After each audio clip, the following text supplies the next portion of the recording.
Hi, my name is Kazim Adegwega and I'd like to welcome you to Icon's Micro CBT series on learning Windows PowerShell.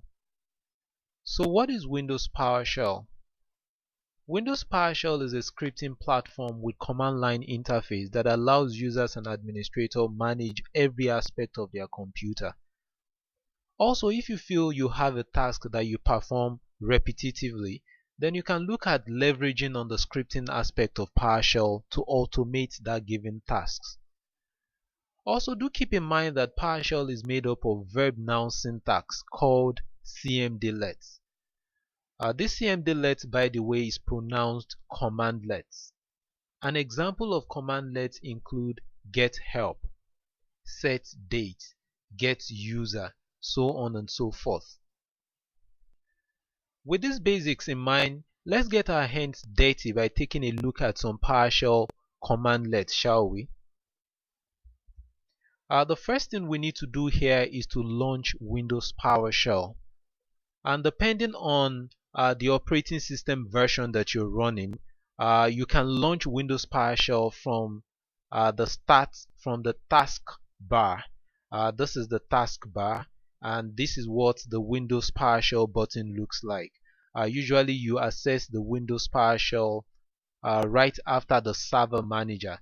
As you can see here, I'm running Windows Server 2012 operating system, so I can launch my Windows PowerShell from here. If you're running Windows 2008 or Windows Vista, so you can look up your Windows PowerShell by searching for it via the Start menu. So I'll simply click on the icon to launch Windows PowerShell. So this is what the Windows PowerShell interface looks like. This interface allows us to communicate with PowerShell. The first command that we're going to be looking at is the available PowerShell commands, the available PowerShell commandlets. So to do that, we'll type in get command, get command, and I'll press enter. As you can see here, we have a listing of all the available PowerShell commandlets that we can work with. Now you might not be satisfied with this. You might just want to narrow down the display here, so you don't want all the splashes across your screen. So you can combine the get command with another command. By the way, when you're combining two commands together in PowerShell, you work with this concatenation symbol, this pipe sign. The pipe sign is the PowerShell concatenation symbol. So I'll use the pipe sign and then type in select object.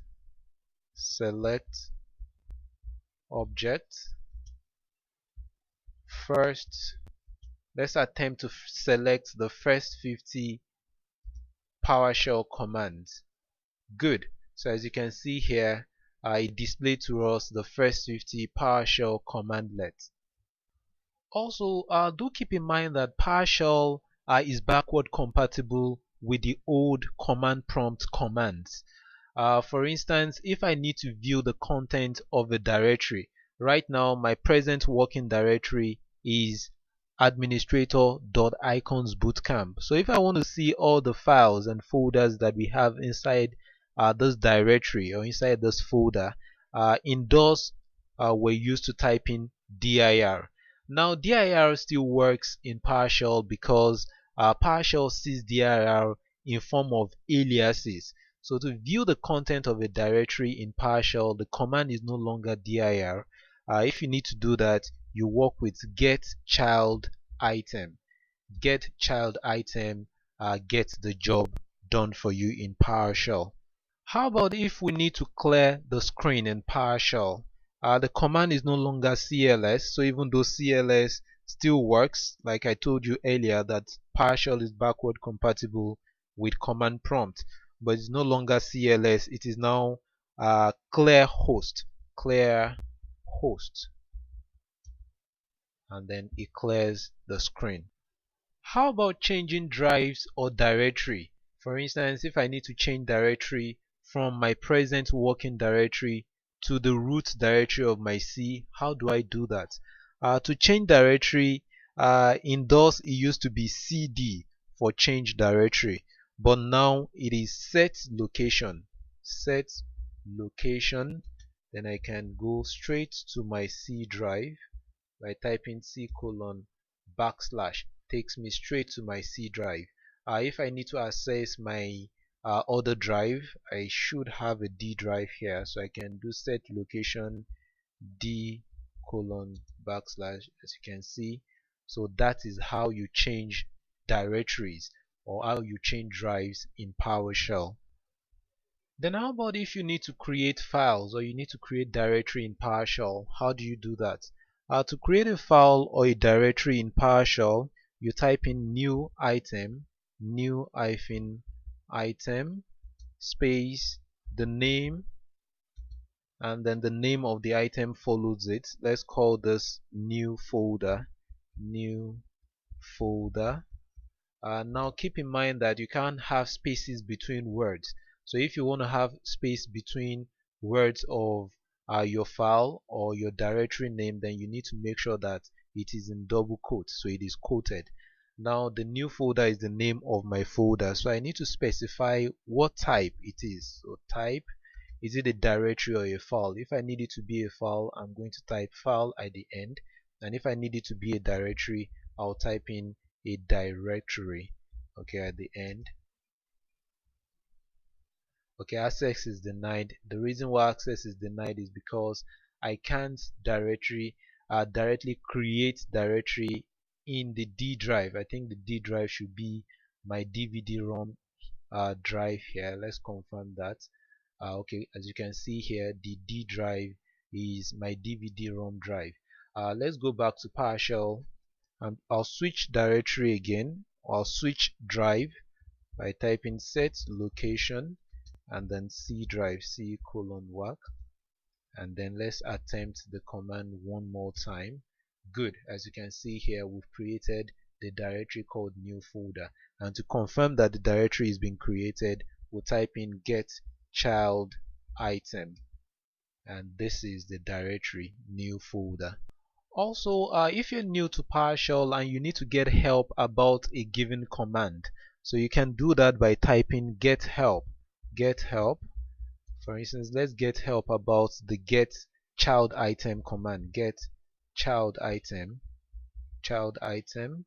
and then I'll press enter. And as you can see here, it's supposed to display to us a summary of what the get child item command or cmdlet does.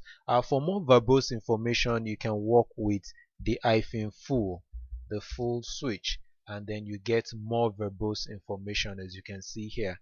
So different switches that you can use with the get child item, so on and so forth.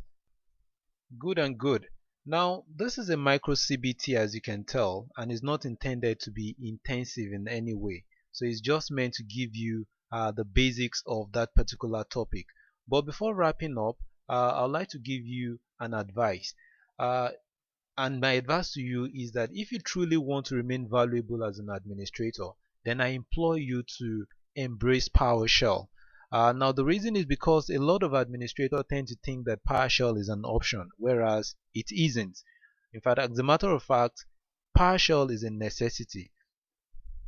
And truly, PowerShell has come here to stay.